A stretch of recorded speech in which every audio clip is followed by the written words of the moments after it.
This week, our Chi-Town recap, Ritz's road to Houston begins, a new woman on the US marathoning scene. Records go down in NYC, animals run wild in Wisconsin, and Iona brings back the 80s. All on this week's episode of Run Junkie!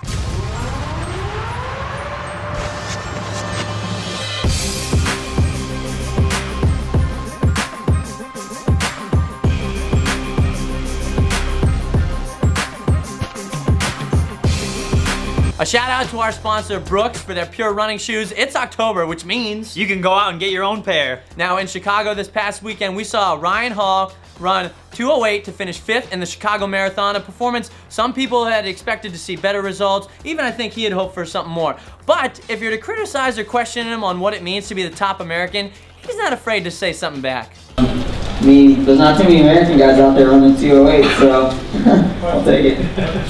Being the best American doesn't really mean that much after a while, I would think.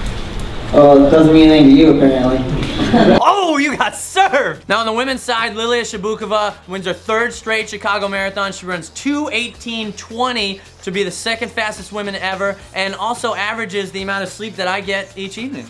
Pretty good.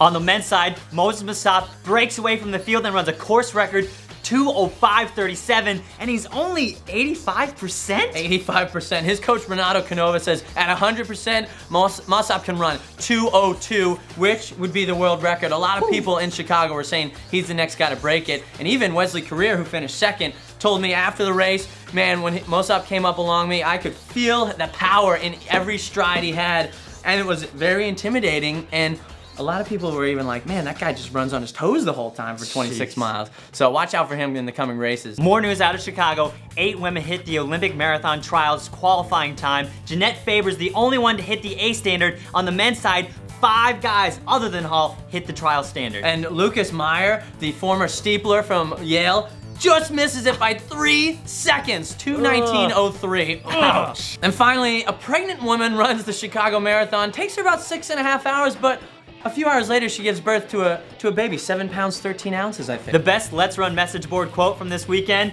I wonder how long her labor was, because that'd be a pretty epic double. Now in other pro news, Janet Cherubon-Balcom wins a crazy double. She wins the BAA half marathon on Sunday, running just under 72 minutes, and then on Monday comes back to win the Tufts 10K. Now, this girl could be a legit contender for the US Marathon Trials now that she's a US citizen. Yeah, she kind of came out of nowhere. You gotta wonder, do Desi and all those girls have her even on their radar yet? I did talk to Desi this weekend. She was in Chicago watching her fiance run, and she said she definitely has been watching. She sees her there along with her, Kara, Shalane, Amy Hastings, and a few others. It's gonna be a tight race come June or January. Kevin Selby caught up with Dathan Ritzenheim, who's back from a tendon sheath problem, which ended up with him training with a fanny pack? And I'm always wondering, what exactly is a sheath? It kind of sounds like a blanket. Yeah, I think it's kind of like a Snuggie. We also caught up with Jenny Simpson this weekend, who was in Chicago watching her husband run the marathon. We talked about things that helped her become the world champion that she was this year, and also had her look back at the 2009 meltdown at the cross country championships. And she had to remind you to not make everything awkward. All right, so Just don't try to hold my hand. is there? Last week there was breaking news with Kara Goucher leaving coach Alberto Salazar. Really no reasons have been given yet. Still wondering what's going on, but there are rumors that Skechers may be trying to step in and steal some sponsorship opportunities. Speaking of sponsors, here's a message from ours.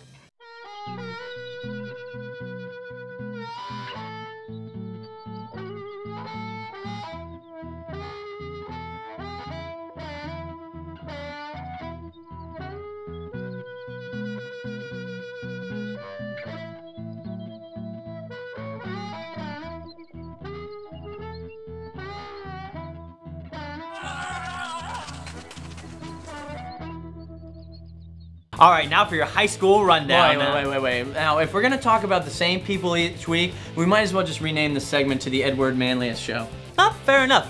This weekend, Edward Cheserek ran a course record at Van Cortlandt Park, 11:55. He's the first person to ever break 12 minutes on the 4K course. And on the team side, Christian Brothers Academy puts 4 in the top 14 and have a team average of 13:01. Is that pretty good?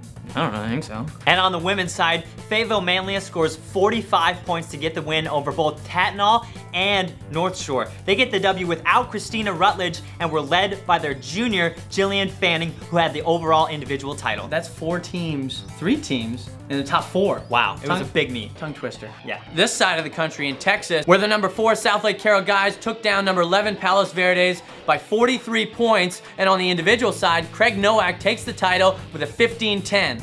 Now, news in California, CJ Alberson takes a big win at the Clovis Invite where he runs 15:01, a performance that gets him the Adi Zero Performance of the Week. Good for you. In Elite 50 action, 400s with the number 1 team in the country just before the Manhattan Invite, Nicole Blood reflects on Saratoga Springs, and on Thursday, number 2 North Shore feature. What are you doing? Nicole Blood reflects on Saratoga Springs, and on Thursday, a feature with number 2 North Shore. That's a lot. On to the college scene. All eyes this weekend will be on Wisconsin. Yes, both of yours included. Now, why is that? Because 21 of the top-ranked teams in the country will be on the men's side, 6 of those being in the top 10. On the women's side, we'll have 19 of the top 30 teams in there, 7 of the top 10 in that race. Now, you might wonder, is this the deepest regular season meet we've ever seen? I mean, a lot of teams are involved. It's only one race, tons of points to be dispersed. How does this affect the regions? I totally forgot. The women's Great Lake region should see some movement. Also, the women's Midwest with Iowa, Iowa State, and Minnesota. On the men's, the Mid-Atlantic is the region I'm looking at with Princeton, Georgetown, Villanova. Who is really tops in that section? Now, some individuals teams I'm gonna be looking for to make some moves. The Columbia men, the Texas men, the Clemson women, and the Vanderbilt women, all looking to try and snag some points. With that being said, what about some of the matchups? On the women's side, I'm gonna be looking at Villanova and Providence duking it out for the 2nd week in a row. On the men's side, it's gonna be a Big Ten Great Lakes battle with Indiana and Wisconsin.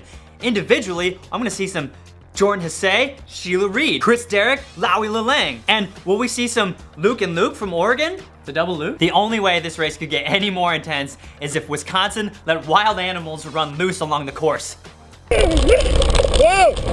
Now, that's not the only race this weekend. On Sunday, Flow Track will be live from the pre-nationals in Terre Haute. Another great race. On the men's side, there'll be 6 of the top 12 teams in the country, headlined by Iona. And on the women's side, we'll see the number 3, 4, and 5 teams square off with Georgetown, Colorado, and Florida State. I'm looking forward to seeing a tight team race on both the men's and women's sides. Lenny Carrier on the individual side, Emily Infeld, and then the Portland Pilots on the men's side look to be the team to really try to gain some regional points here.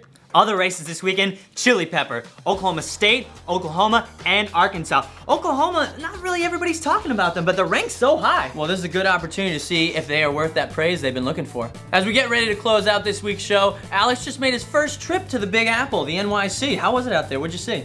Well, some things I learned was, if you're not really into the whole Occupy Wall Street, you can always try longboarding. This is ridiculous.